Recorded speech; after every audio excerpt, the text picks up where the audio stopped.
Welcome back.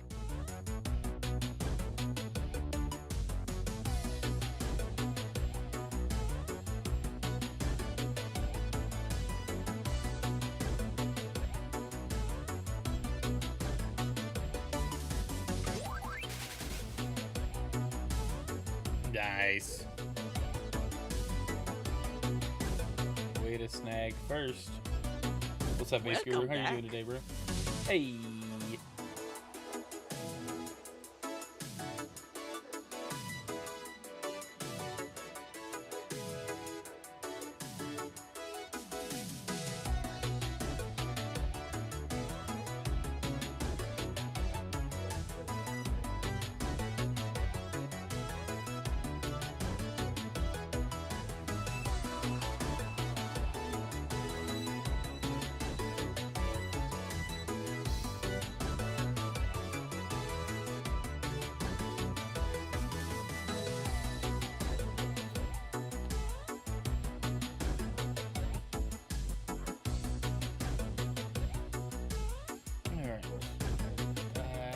Everything's all set. All right, never mind. We're done. The song said game over. We're out. Just kidding. All right. Well, it looks like we got another Friday of doing some game news. So that's happening. We got stuff to talk about, though. It's not like I had to scrounge for things. Like on Monday, there just wasn't much news. Starting earlier, I'll be a little late. You know what? I'll let you pick, Will. Whatever you think, your head canon can be the official canon going forward. I'm good with whatever. How you doing, man? Good to see you. What's up, everybody? Welcome back to the stream. Thanks for joining last night. That was definitely an unplanned stream that we had going. But it was super fun to hop on some Pokemon Unite and play for a bit. I did get a little tilted towards the end, but it's because I played a Pokemon I don't normally play, and I did not have a good time. I also am not understanding all of the changes that were made to the game since we last played, and so some stuff was just not making sense to me. But it's all good. It's all good. We had a good time. I appreciate all the support. Chrono's never late. They start a stream precisely when they mean to. There you go. 100% what's going on there. I forgot to pull TikTok chat in, so if anybody's talking on TikTok, I'm sorry. I completely missed you. Where's the thing? I have to do the puzzle. We have to prove we're human. This is the stupidest one yet. Does anybody remember Assassin's Creed 2 with the puzzles where you had to like spin the rings to make the picture? That's the thing I'm getting every time I log into TikTok for my for the pull chat in. I'm solving Assassin's Creed puzzles to get like the extra things. I hated those. They were so fun. Some of them just didn't make sense. I was like, I don't know the picture I'm supposed to look at, so it might look right, but it's not.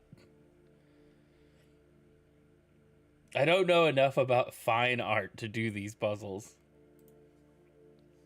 Anyway, okay, I got it going. All right, well, let's talk about quite a few things this morning. Most notable right now is Nvidia, and the AI machine will continue to eat up the consumer PC market. You thought it was just RAM, but it's actually everything apparently. So let's jump into that. We'll start with a different story first, but we're definitely talking about Nvidia today because AI is just affecting a lot of things. Did the guidebook and helped a lot with those early games. Dude, I need to catch up on Assassin's Creed. I'm so far behind. I'm like probably 10 years behind now, just considering all things considered. And then they're about to re-release Assassin's Creed 4. I wish they would redo the first one, but only slightly. Just better visuals, to be honest. I guess we kind of got that with Mirage. Anyway, welcome back to the Game News Show. We got a good bit to talk about this morning. Let's jump in with our first story, though. Maybe. You know, I could just turn the screen on. There we go. And we'll make it big. Nope, wrong thing. Don't get big there. All right, anyway. Overwatch 2 canceled its story mode. Blizzard teases to lean further into storytelling and character development for the FPS's 10th anniversary. One, it's hard to believe that Overwatch has been out for 10 years. It's been around for 10 years. It feels like it fell off, and I just put it down like a few years ago, and I've off and on come back to it. But let's see what this tease is. Overwatch celebrates its milestone 10th birthday next year, and Blizzard developers making big promises about what's ahead. We know what to say about Blizzard making Overwatch promises. Believe none of them until they manifest in the game, until the proof is in the release. When asked about what the team was most excited for in 2026 in a chat with Xbox Wire, Overwatch 2 devs said they're looking forward to deepening the universe and lore surrounding our heroes.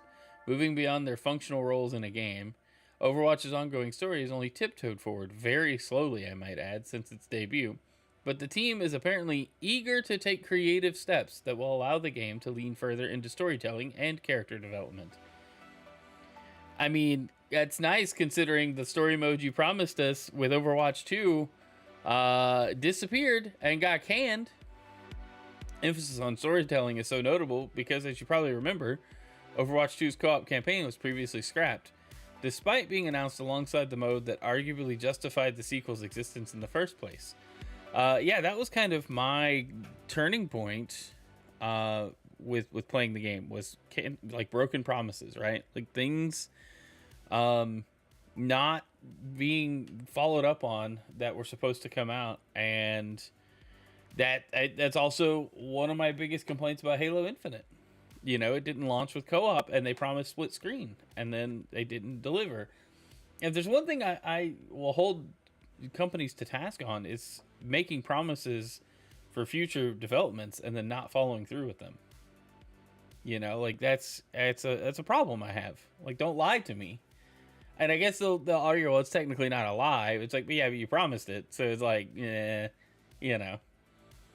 Director Aaron Keller did admit that the studio dropped the ball when it comes to story last summer, and agreed that those sick animated shorts probably need to come back before Blizzard can say it's firing on all cylinders. Maybe there's simply new animated content coming in 2026, but I have my fingers crossed for something a bit more involved dropping in the game proper. There's a real sense of momentum and optimism within the development team, and we believe 2026 will be a year where our boldest ideas come to life, the Xbox Wire statement continued, while pointing to this year's sweeping changes that included perks and stadium, which were very good changes. Inspired by the evolving landscape of the industry, we embrace the opportunity to take bold risks and focused on making impactful changes rather than playing it safe. Keller also previously stated the team's annual strategy is to start every year with a huge game-defining moment and then follow it up with a big mid-year beat. So we probably won't need to wait much longer to see what dramatic changes are hitting Overwatch 2, if any. I don't know if they're going to do some storytelling stuff. Cool, I'm here for it. I will definitely jump back in and check it out. If it's more videos, like just character animations and stuff, like sure, I like those. I enjoyed them for Overwatch. I enjoyed them for Apex Legends. I think that's a good way to keep a live service game moving forward with a story, you know. And so it's without having to involve gameplay itself, you know, you can still keep the core game moving in a direction, but you can build up on character backstories and lore and all that, and I think that's great. I'm fine with that.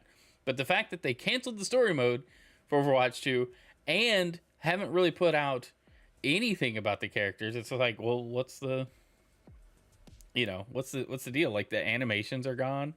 You get some stuff here and there, but I don't know. It's not my cup of tea, that's for sure. Or cup of coffee, because that's what I'm drinking. Anyway. Yeah, so let's move on from this. But yeah, I hope they turn this around. Like, I would like Overwatch to kind of come back and be relevant again, but I don't know that it can with all the missteps it took when Overwatch 2 launched. I don't think they shouldn't have been Overwatch 2, and that's where I'll leave it. Moving on. All right, this is never good. Naughty Dog developers reportedly hit with mandatory overtime to finish an internal demo for its upcoming sci-fi game, Intergalactic: The Heretic Prophet. A lot of syllables.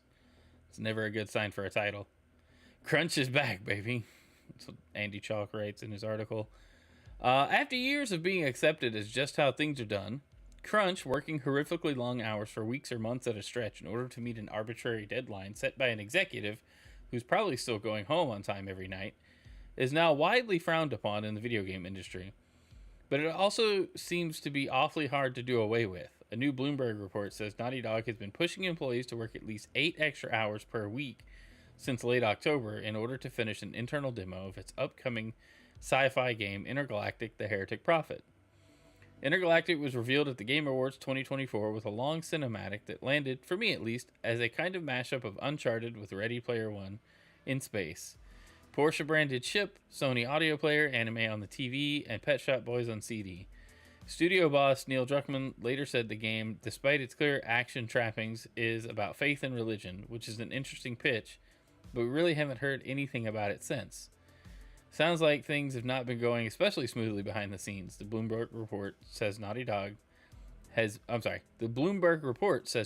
missed multiple internal deadlines on Intergalactic, and this push is an attempt to get the game back on schedule. Employees were reportedly told not to work more than not work more than 60 hours per week, and were also ordered to return to the office for 5 days a week rather than the 3 days per week that was previously permitted. The report says mandated overtime and office days actually ended this week for most staff, and the internal demos being finalized. But with the full game expected to be out sometime in 2027, some employees are reportedly worried that mandated crunch will get even worse down the road. I hate mandated crunch. I hate overtime crunch. I hate when this happens, you start getting people get sloppy when they get tired and when they get feeling overworked, or when they're starting to feel resentful towards management or a company or even the thing they're working on. You can grow to resent the project itself. And so if it gets worse, then the game is absolutely cooked. I mean, it may sell well, it may review well, but I think you're going to have some issues that maybe get corrected in QA. But maybe stuff gets baked in that wasn't intentional, or, intentionally sabotages parts of the project. I'm not saying that will happen. I'm saying you're increasing your odds for things like that to happen that don't necessarily get caught, but could impact, the user experience in the end, right?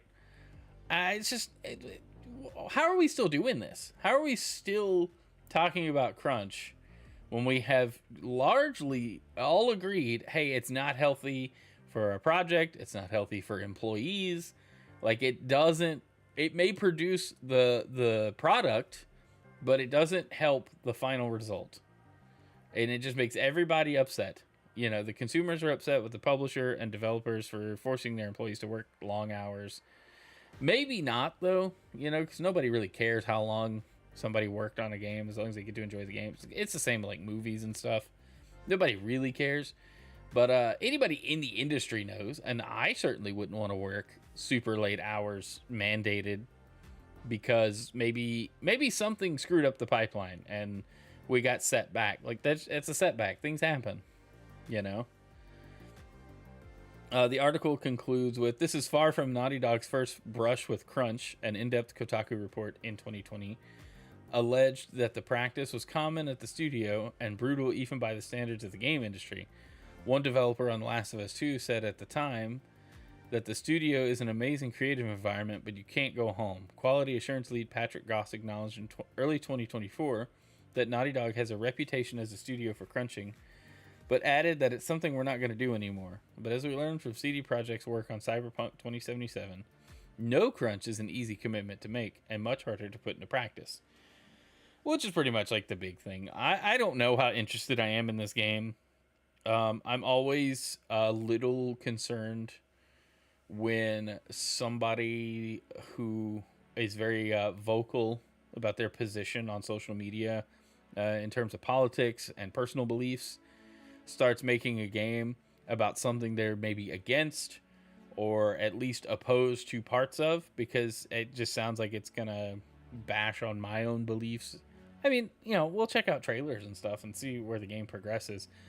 I don't know.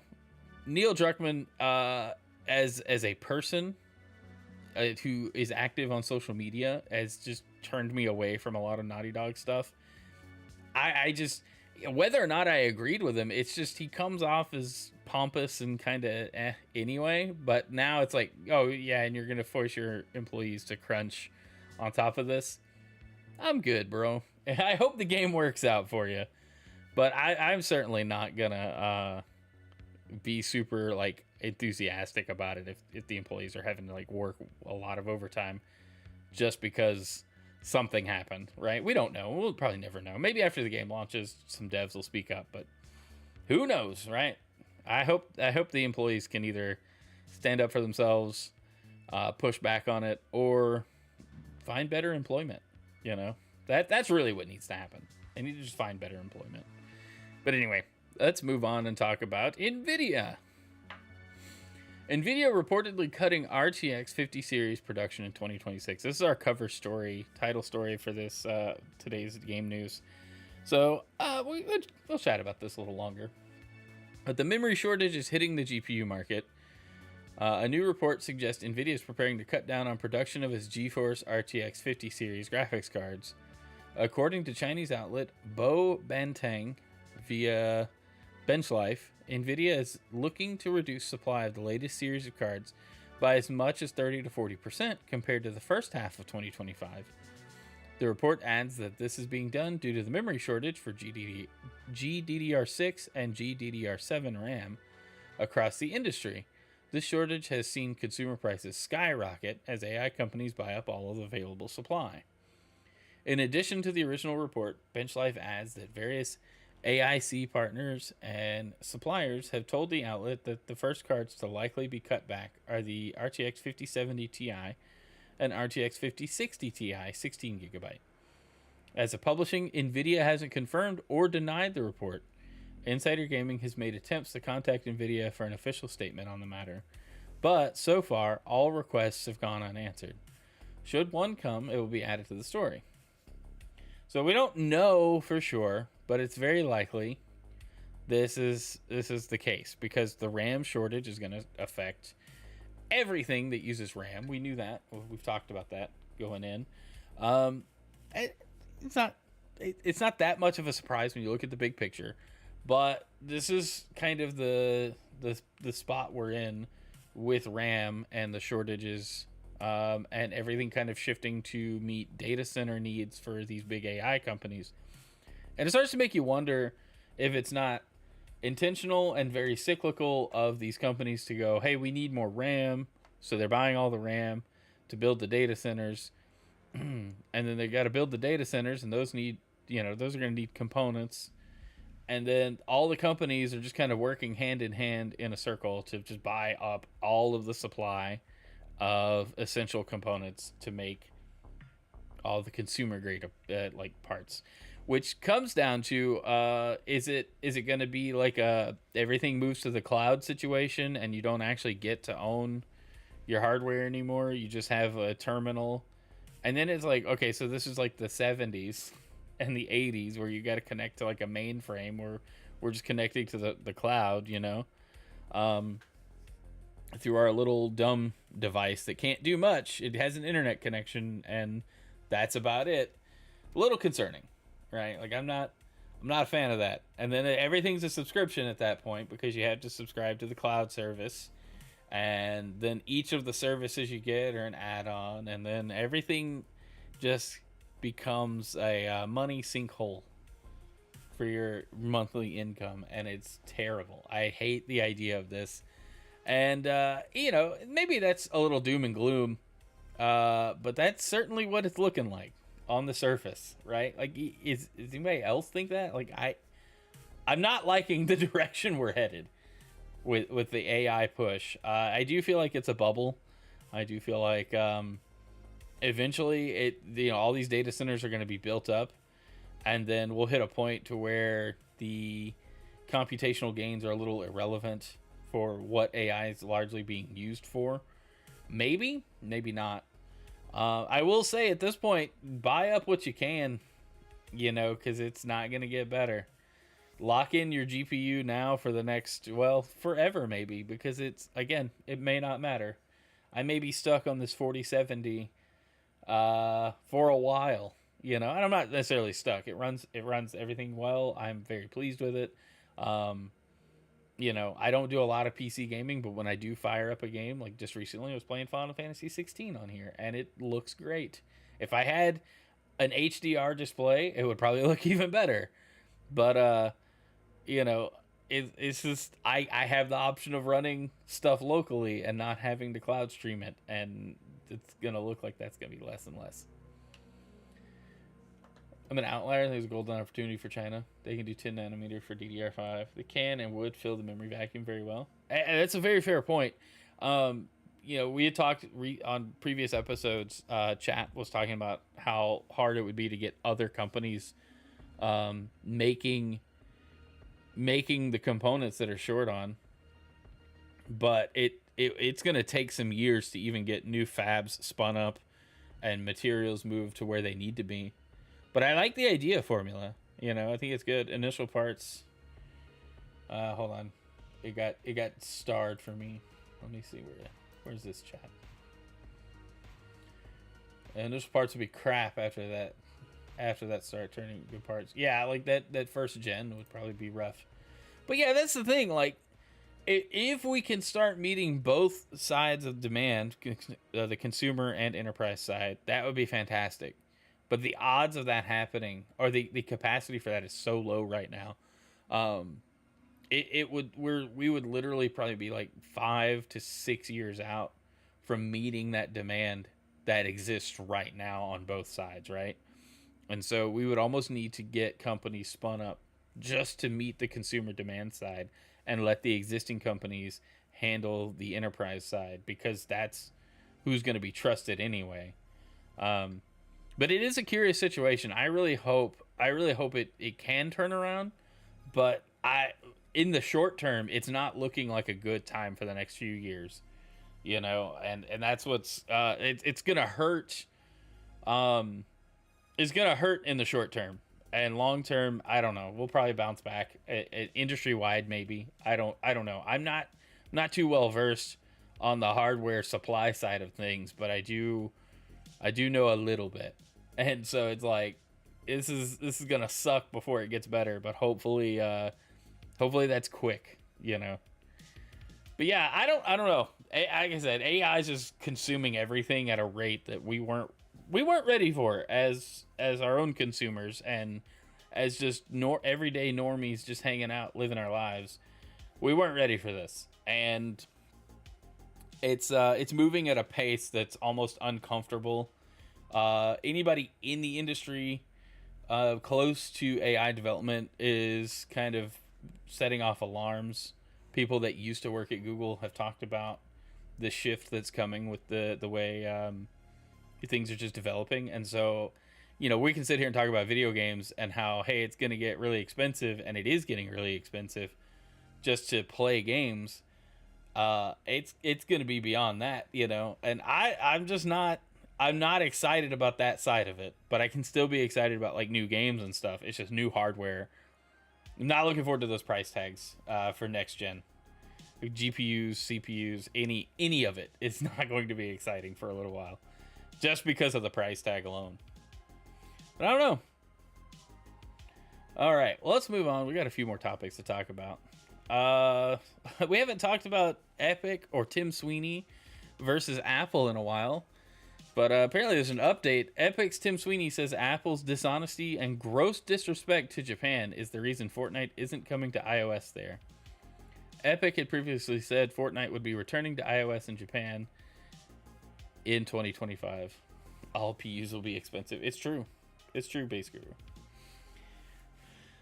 Epic Games founder and CEO Tim Sweeney has launched another attack on Apple, this time claiming it's the reason Fortnite has still yet to arrive on iOS in Japan, which is weird because it's on iOS in the States and I think across Europe. But let's see if we can find out what's going on.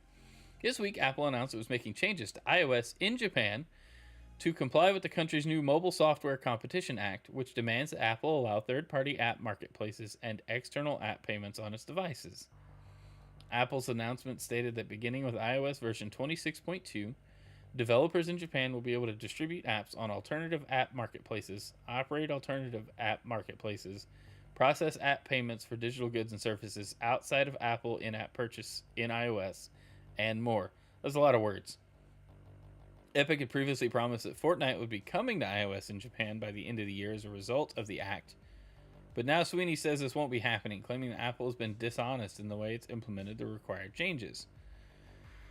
The quote, sadly, Fortnite will not return to iOS in Japan in 2025 as promised, Sweeney wrote on X. Apple was required to open up iOS to competing stores today, and instead of doing so, honestly, they have launched another travesty of obstruction and law breaking and gross disrespect to the government and people of Japan.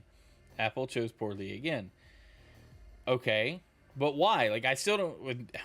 I need to read on. I hope it gets there. Sweeney claims that Apple is charging a junk fee of 21% on any third-party in-app payments, 15% on any purchases made on the web. He also challenges the use of anti-competitive warning screens, which tell users that privacy and security when making external purchases are controlled by the developer, not Apple. No, I don't know. Tim Sweeney may be exaggerating a bit here. I think they have every responsibility to warn people that, hey, you're leaving the Apple ecosystem to exchange money, and all of the protections and things that iOS has been doing for years, decades, do not apply to this transaction. You could be getting scammed for all you know. So, like, I think it's on Apple to at least let their users know, hey, you're about to enter your card on a thing. We can't, this is not us. This is whoever made this app is controlling this. Sweeney also accused Apple of charging a 5% junk fee on all revenue from apps distributed by competing stores, saying it plans to track this with a mandatory reporting API. That's gross. That's awful. And then this 21% third-party in-app payments, 15% on purchases made on the web. That's also stupid. Who do they think they are? You know? They're trying to keep that 30%. That's what I think is happening. And I'm not anti-Apple. I am anti bullcrap. You know, like a lot of Apple's business practices do suck. At a product level, Apple makes some really good hardware. I like the ecosystem. I like that all my devices are just connected. I like that a lot of things just work on Apple, and that's what everybody says. Oh, it just works. It does, and you can set it all up on Android too. It just takes more time, and there's a lack of continuity between devices that Apple has nailed, and that cannot be ignored from a usability perspective. I despise Apple, Nero. Hey, I get it. I used to hate it. Also, I love your profile picture. Halucha is awesome. I used to despise Apple as a company, but there's something to be said about how all their stuff just works together. And I know a lot of people just make that claim and don't offer any evidence. And maybe real apples, though, fire. Well, yeah, you got to keep those doctors away. Honestly, I respect the heck out of that take, even though I don't do Apple myself. Hey, I appreciate that, Will. Like, I understand the business practices do stink. Like this is crap. Saying, hey, you have a third-party in-app payment? Well, you still owe us 21% of that transaction because it was on our hardware or on our OS. 15% on any purchase made on the web. So that sounds like, hey, if you open up the payment website in Safari or in any browser on iOS, we're taking 15% of that. That's crap. They shouldn't be doing that. That's absurd. That would be like Windows going, hey, we're taking however much you're paying for Amazon purchases. And at what point does Apple start to go after like Amazon and Walmart, who let you make purchases, on their OS, on their browser, or in apps? That's absurd to me. is an egregious Apple imposition on distribution and payments they have no involvement with, and a practice the U.S. courts already found to be illegal and upheld on appeal. So, in a tweet, sadly, Fortnite will not return to iOS in Japan in 2025 as promised. Apple is required to open up, and we read all of that. Obviously, real competition won't happen, and consumers won't benefit when Apple abuses its position between users and competitors to obstruct honest dealing with them. It's another sad day in the history of relationships between platform makers, developers, and consumers. And we'll be raising our complaints with the Japanese Fair Trade Commission. That's exactly what should happen.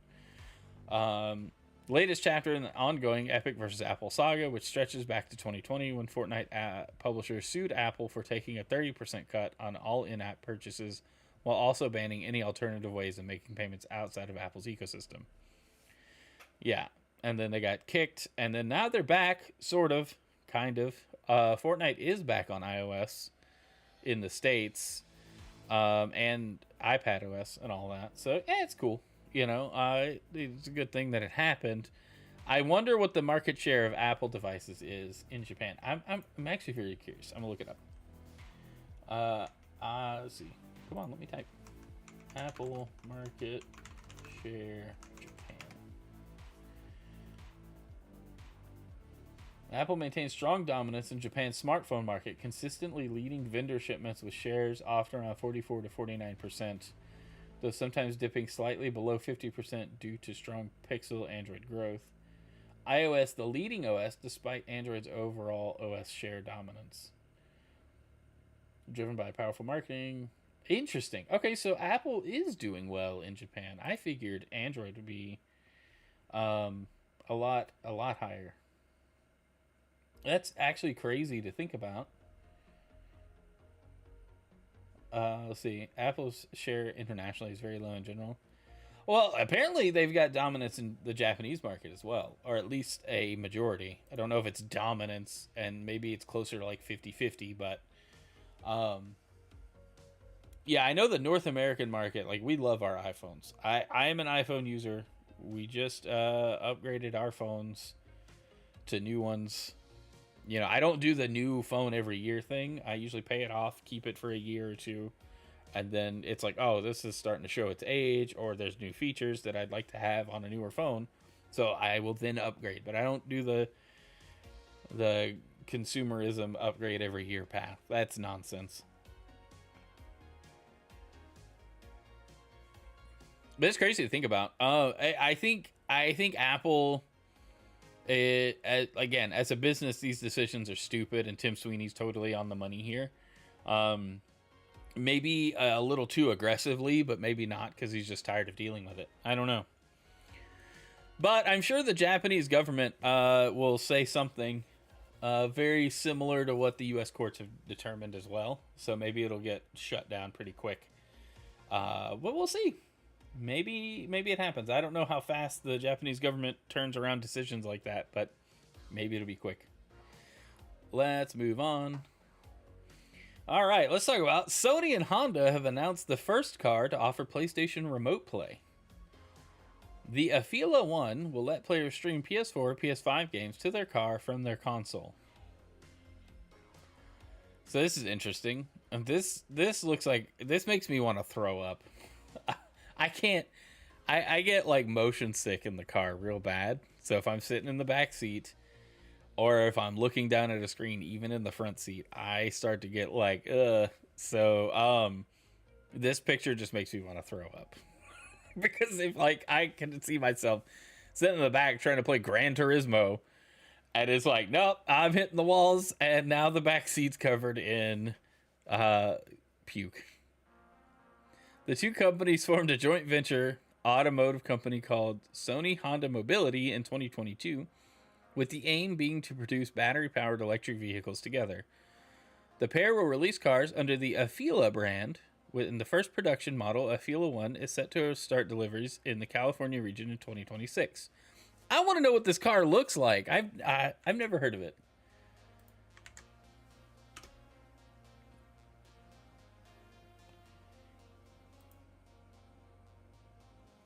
All right, here we go. The PlayStation car.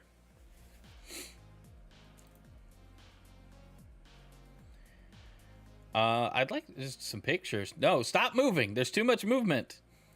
I'm getting motion sick. No, I'm getting sick of this motion. Okay, I want a look at the whole car. Media bar? Is that on the outside? Can we... Okay, here we go. It is a screen on the outside of your car. That's a bit odd, but okay. This is the PlayStation car, y'all. You can remote play to this vehicle. It was the first car to feature remote play from PlayStation. It doesn't look bad. It's kind of a neat car. Ooh, this dash, though. All right, Base Guru, if you're watching, have you seen this thing? It's got a dumb name. I don't like Afila. That sounds terrible. But I'm liking this interior. Like, pause. Like, that looks pretty sick. I know, it's not a car channel. I don't share my car interest with too many people. Not for any reason. It's just not something that comes up. I'm like, ooh, look, let's check this out. Let's talk about this real quick. But can I play a PlayStation game in like super ultra wide resolution here? Can I use this as a DualSense? Probably not. That's probably not what's happening here. But that's a nice dashboard. The car itself looks cool. Like, it doesn't look bad. It looks sportier than I imagined an Afila to look, right? Like, the name threw me off. Hey, you good, kid? Okay. Anyway, that's your PlayStation car. All right, cool. All right, so now Sony Honda Mobility has announced that Afila cars will offer PlayStation Remote Play via the Afila in-vehicle infotainment system, allowing passengers to play PS4 or PS5 games. It should be noted that only PlayStation Remote Play has been confirmed, rather than cloud streaming through PlayStation Plus, meaning players will need to have a PS4 or PS5 console turned on at home and streaming to their car. PlayStation Remote Play users can remotely access and control their PS4 or PS5 console at home directly from their car's interface using the Afila in-vehicle infotainment system, Sony Honda Mobility said in a statement. It offers an enjoyable way for users to play games remotely from their console using an integrated display and premium audio system. Whether you're waiting in your parked car, or keeping passengers entertained on a road trip, Afila's integrated features let you enjoy the PlayStation experience right from your vehicle. Interesting. Yeah, I don't know. Let's not read the rest of it. And there's just a screenshot of the interior. But I'm very curious if this is going to be a selling point for these cars, or if it's just like they tell you at the dealership, like, you've already signed the papers, like, by the way, you can play PlayStation on this, you know? That would be funny. Interesting features. Gaming and cars, not really new per se, but definitely an expanding market. All right, let's talk about the next playground. Because it just keeps coming up in the news. We're standing on a giant shoulder. Next Playground CEO says it wants to fix the problem Nintendo had with the Wii. Was the problem Nintendo had with the Wii that it was too popular? David Lee believes the subscription model favors the surprise Black Friday hit console. I don't know. It's got its own version of Game Pass. The CEO of Next has explained how it's taken inspiration from Nintendo Wii, but also wants to improve on some of the business decisions Nintendo made with it. The company grabbed headlines last month when its $250 Next Playground console got a 14% share of console sales during Black Friday week in the US. The Android-powered console features a motion tracking... What? Okay, do it in pen. The Android-powered console features a motion tracking camera similar to Xbox Kinect and offers games based on popular IP such as Bluey, Peppa Pig, Fruit Ninja, Sesame Street, Barbie, Gabby's Dollhouse, and Teenage Mutant Ninja Turtles. In an interview with the game business, Next CEO David Lee explained how the company's decision to not sell games for Next, but instead offer a Game Pass-style Play Pass, which gives access to every game in the library for a 3-month or 12-month period, was inspired by the problem Nintendo had getting casual players to buy more Wii games. One of the most important things we should do is learn from history and try not to commit the same limitations. That's why we have a subscription model, Lee said. Nintendo expanded the audience with Wii. When you expand the audience and they want different things, and they only buy Wii Fit, Wii Sports, and not many others, that's a bit of a problem. Who am I to speak for Nintendo? Nintendo obviously has a really great strategy on how they want to serve the audience, but from our perspective, we want to build something sustainable. Now, if we build a platform that people come in and buy a couple of games and that's it, the whole system's not sustainable. It's just not. It's very important we set ourselves up to serve our customer continuously with new innovations. That's how the whole system can sustain. But it started with Wii. We're standing on a giant shoulder. All right, I don't necessarily agree that Nintendo had a problem where people weren't buying more Wii games. I think people weren't buying shovelware because it was very obvious that there was junk released on the Wii and it wasn't going to sell well. But it also the hardware sold really well because it came with some software to sell you on the hardware and show you just how it works. It had to have the pack-in. It had to have Wii Sports. It was necessary to explain how to use the Wii. And so I find it interesting that that's what they viewed as a problem when, I don't know, I feel like games sold generally better on the Wii than they did on the GameCube. So what was the thing? Now, that was also the first generation we had digital distribution of any kind, so I could see maybe they're looking at, oh, well, you couldn't buy full Wii games on the store digitally at the time, but you could on the Wii U. It's not really like a thing, that the technology advanced, the distribution models, the infrastructure, everything just moved forward each generation to where we are now. So they made it, it wasn't easy necessarily to buy full games because you went out to the store, but that's what we were used to, like, compared to now. So I don't know that it's a problem. Like, it's weird. Like, the phrasing, the perspective is odd. But I also don't like the idea that this thing is only subscription based. There's not selling any individual software, just a subscription. It's Game Pass, but on this thing. Welcome, Elora. Thanks for checking out the channel. We're talking game news this morning. Doing great here. Nero, they chose the gimmicks and now it's our fault. Right. Like, it's like, what? Lee also said the Play Pass model allows for more creative freedom as there's less need to worry about trying to make games that will hit certain sales targets. We have much more creative freedom to pick what games we create, he explained. So not just, I need to stick to a certain genre because only those genres sell. We don't really need to think about that. We think about how we serve our customer better and how we innovate for them, how we can surprise and delight them. Games that don't need to have a business model on their own, the creative freedom just explodes. We can try that and see whether the customers like it. It's more fun. It's equally fun for customers because they don't know what we have in store for them. This year, we created 20 new experiences and many more updates. We upgraded the OS as well. This is all enabled by the subscription model. Next Playground is currently only available in North America. The plan is to bring it to other countries in 2026. I'm not saying they have a bad idea. I didn't know that all of their software was developed in-house. So they're not contracting or trying to get people to make games for their hardware. They're just like, hey, we have hardware, we're making games for it, but we're licensing IPs, to appeal to people that would buy the IP or these different brands. So I guess that makes sense. But I don't know. My kid kind of wants one now. She tried the demo in Walmart that she has largely ignored until very recently. So now every time we go to Walmart, she looks at it and wants one, and I'm just like, I don't know. It's kind of expensive for something that I have to pay monthly for on top of. I don't know. This is dad logic, parent logic, right? Wish someone a console and they cram gimmicks down our throats. Every generation, dude. I think that's why people don't like the Xbox as much, because the Series X and S didn't have a gimmick.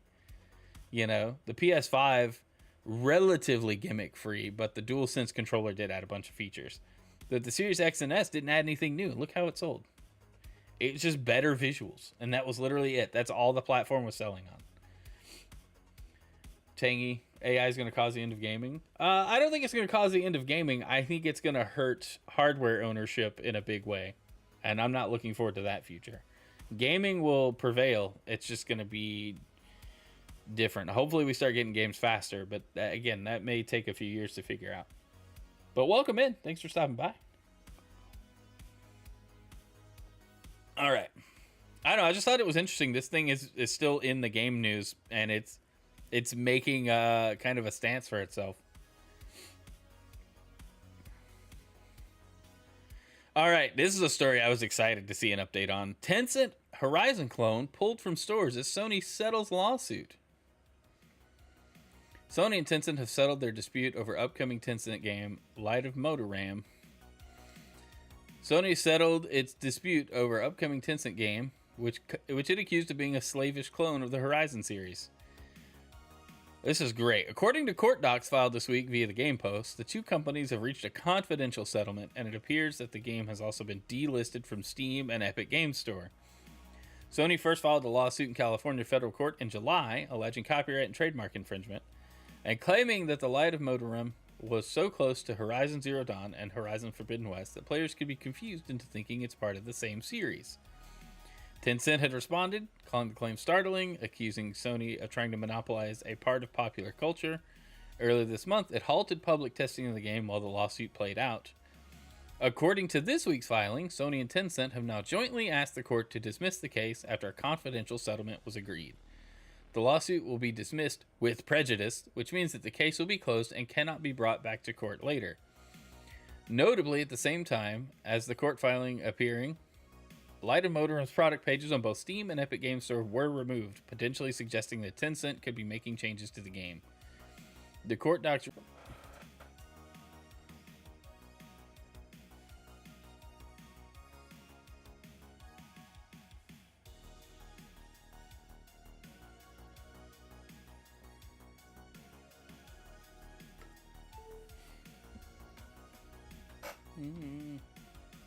I think we're losing it. Are we back? We're back online? Are we okay?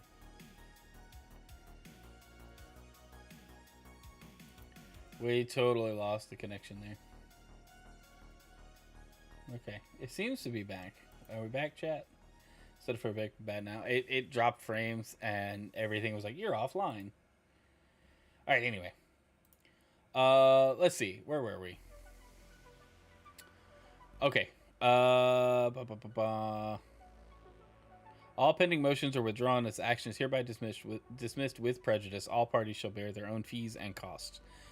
So basically, Sony probably put up some pretty lengthy terms, pretty threatening terms, settled.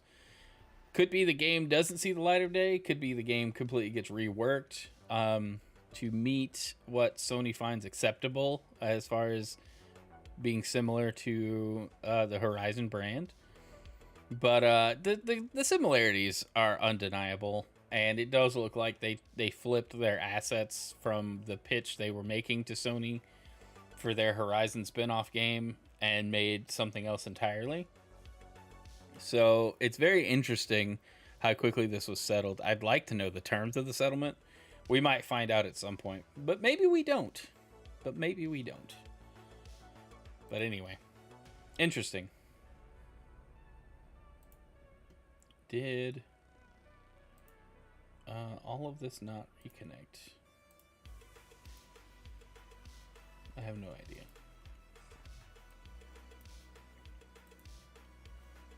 It looks like the chat didn't reconnect like it was supposed to. Let me see if I can just restart.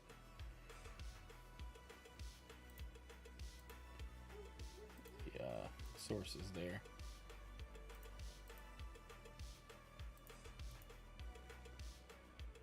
Maybe they'll show up. I'm gonna have to do a little puzzle here. No, seems okay. Okay, well I guess we're good. I don't know. All right. Anyhow, but yeah, it was an interesting update that we were gonna see a big lawsuit play out, and now we don't seem to be there. Is the stream chat just not showing up for me? Curious enough. It does look very similar. Yeah, it's just not, it's not pulling them. I wonder why.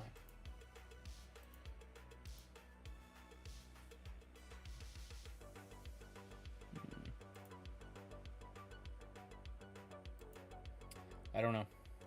There we go. Seems to be okay now. All right, sorry guys. Trying to figure out that internet hiccup caused an issue. Anyway, all right, let's move on. Okay, this was interesting. I remember this coming up. Nintendo has won a 15-year legal battle with Nacon over Wii Remote patent infringement. Now, the other lawsuit started earlier this summer and has been wrapped up. This one started a long time ago, 15 years ago, and has just now ended because Nintendo ain't a quitter. Nintendo's won a legal battle with Nacon over Wii Remote patent infringement 15 years after the lawsuit was filed. Back in 2010, Nintendo filed a lawsuit in Germany against Big Ben Interactive, which became Nacon in 2020, claiming its third-party Wii Remote controllers infringed on Nintendo's patents. The patent covered a game controller with ergonomic features characteristic of Nintendo's Wii Remote, as well as sensor technology, including a camera to track the sensor bar and an acceleration sensor.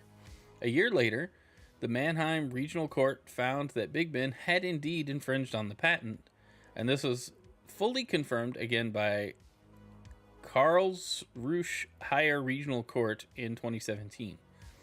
During this time, the patent's validity was challenged, but both the European Patent Office and Federal Patent said it was fully protected.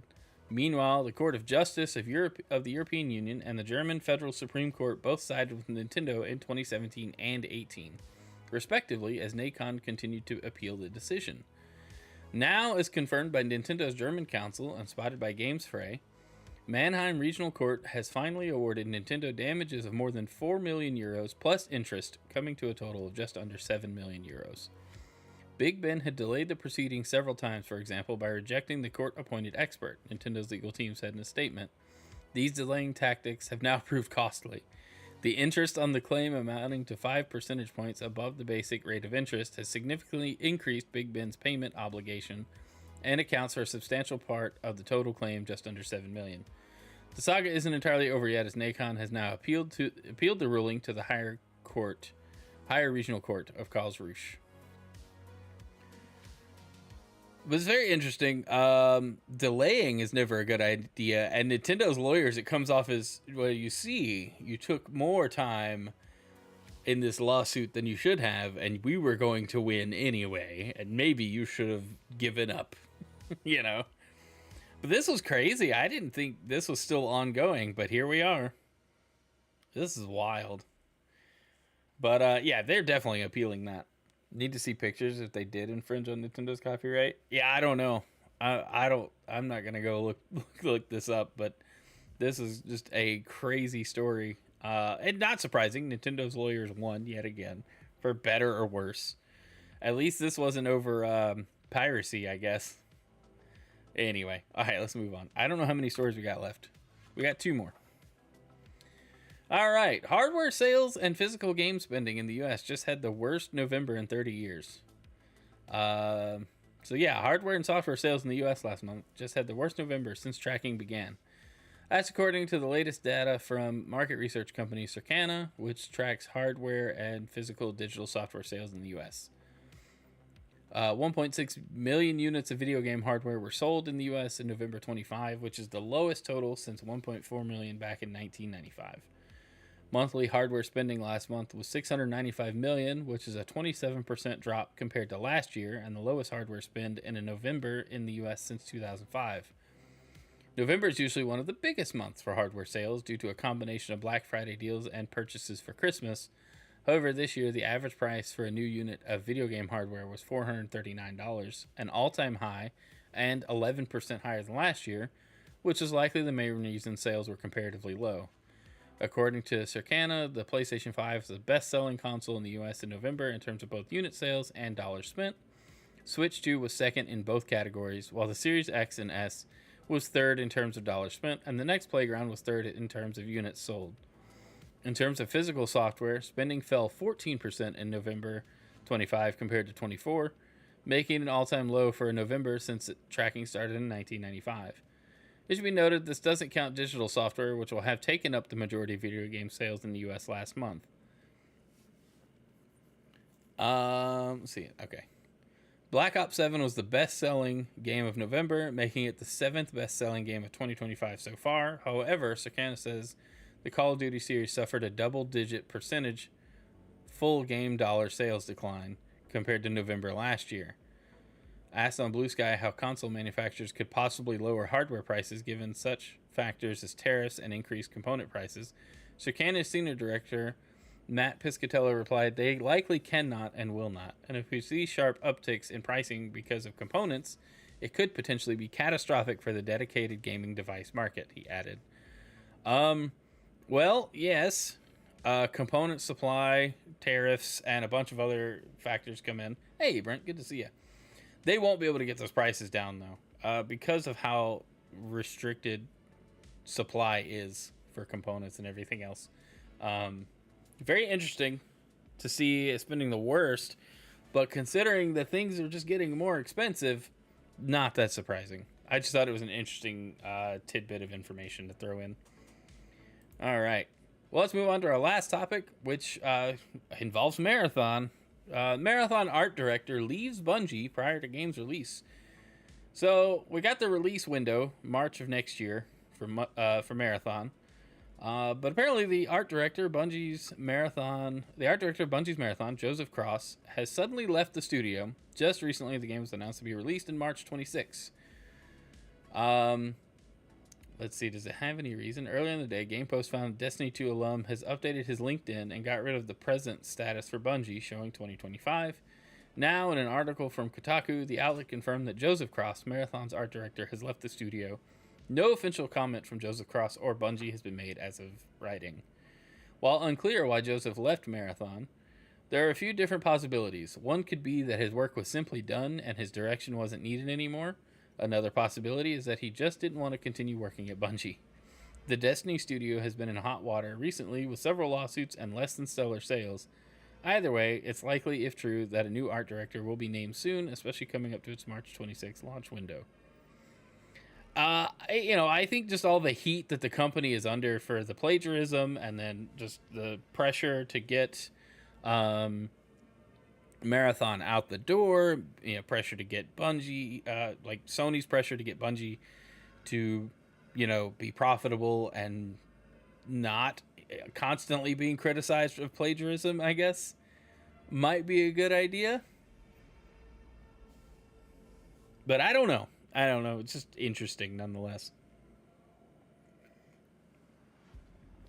But the timing's odd, that's for sure.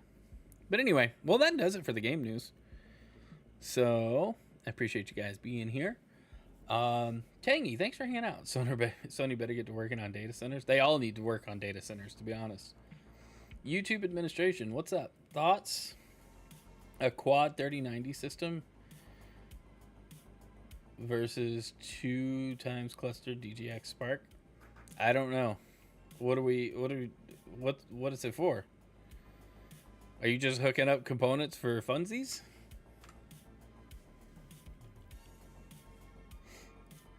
Anyway, all right. Well, let's find somebody to send this on over. Where's my tab? General LLM chatting and image generation.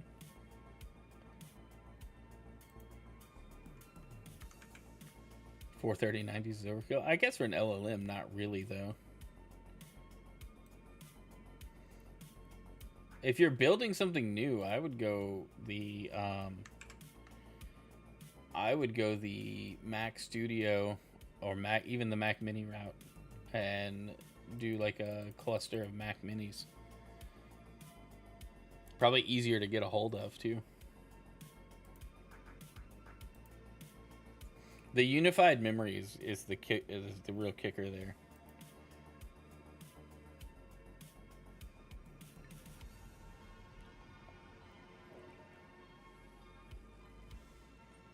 All right, who are we sending this to? Trevor's still doing his subathon. Let's send it to him.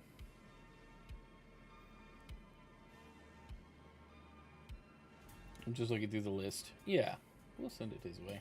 Guys, thanks for hanging out this morning. If y'all haven't already, hit that subscribe button. Or follow button, depending on what platform you're on. We are multi-streaming everywhere. It says BRB, taking a shower. Well, I don't want to raid somebody who's not even there. I guess we'll raid Kat. She's live. Over on the Twitch side of things. Guys, thanks for being here. I really appreciate it. What a great morning this was. This is your first time here. I appreciate you being here. Hit that follow button or subscribe button, depending on what platform you're on. If you are a long-time person here, I appreciate you nonetheless. Very thankful for you guys. How about us? Yeah, I could redirect, but nobody is live that I would normally redirect to. It takes so much work to do a redirect as well. I do like that YouTube's been making some better changes for the live space. Let me see if I can find something, but I have to like go into the edit and then go to the description, and you have to go like all the way down to redirect. All right, who are we redirecting to?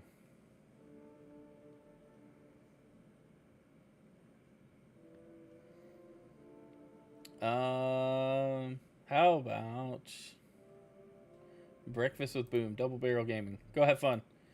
Dude's awesome. All right, you guys have a great day. Love you. Hope to see you over the weekend. Sunday night, we'll probably be streaming. Next week is Christmas, so the schedule is going to be weird. But if I don't see you Sunday night, I hope to see you on stream at some point. We'll see what's going on next week. I got to figure out a plan. But love you. Thankful for you. Y'all have a great day. See ya.